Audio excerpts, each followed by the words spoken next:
Годинава ќе биде преломна за погонските технологии на Volvo. Ќе биде представена последната генерација дизели и првиот електричен модел базиран на XC40.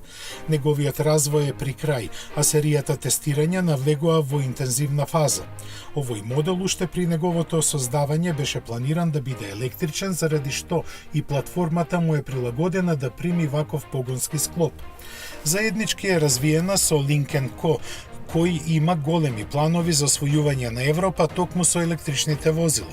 Ако се цени прогресивно електричниот XC40, може да биде доста конкурентен на пазарот, бидејќи сегашните модели од оваа класа се поголеми од него.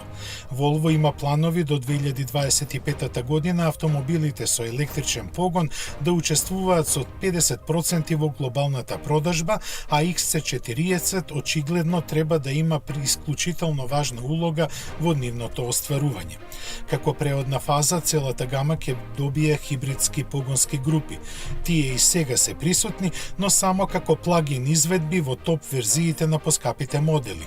Плановите на Volvo за блиска иднина предвидуваат повеќе хибридни варијанти за секој модел. Интересот на купувачите е поголем од очекувањата, заради што производствените капацитети за хибридите годинава ќе се зголемат за 3 пати. Проширувањето на хибридната понуда ќе биде проследено со постепено исфрлање на дизел изведбите. Прв модел предвиден без нив е новиот S60, кој се произведува во Америка.